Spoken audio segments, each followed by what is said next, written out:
আবারও বড়সড় সাফল্য শীতলকুচি থানা পুলিশের। গাজার পর এবার ফ্যান্সিডিল।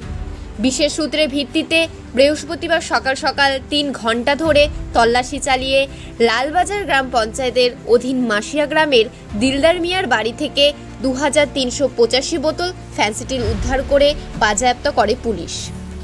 পুলিশ সূত্রে পাওয়া খবর অনুযায়ী অভিযুক্ত দিলদার মিয়াকে আটক করা হয়েছে এবং তার ওপর এনডিপিএস আইনের উপযুক্ত ধারায় একটি মামলা নথিভুক্ত করে 7 দিনের জন্য পুলিশের হেফাজতে নেওয়া হয়েছে জিজ্ঞাসাবাদের জন্য। এই বিষয়ে এখনো তদন্ত চালিয়ে যাচ্ছে শীতলকুচি থানার পুলিশ। আসুন এ বিষয়ে জেনে নেওয়া যাক মাথাভাঙ্গা এসডিপিও স্যার আমাদের কি জানিয়েছেন। আজকে সকাল দিকে 6টার সময় করে আমাদের কাছে একটা সোর্স মারফত খবর আসে।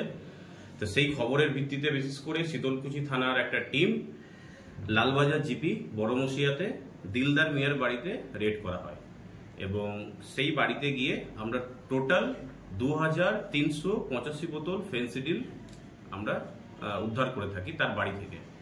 এবং তারপরে আমরা দিলদার মিয়াকে অ্যারেস্ট করি এবং এনডিপিএস কেসের অ্যাক্টের আন্ডারে আমরা একটা কেস রেজিস্টার করি শীতলকুচি থানাতে।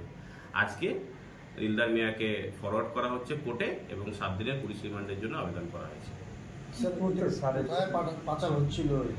এটা পুলিশ রিমান্ডে নিচ্ছি অ্যাকিউজডকে আমরা এবং তারপর জিজ্ঞাসাবাদ করে আমরা দেখব কোন উদ্দেশ্যে কোথায় পাচার করছি। বাজার মূল্য আমরা এটাকে খতিয়ে দেখছি, এখনো পর্যন্ত সেই বাজারের হিসাব আমাদের কাছে নেই। আপনারা দেখছেন নর্থ বেঙ্গল সমাচার, উত্তরের বার্তা, সত্যের পথে।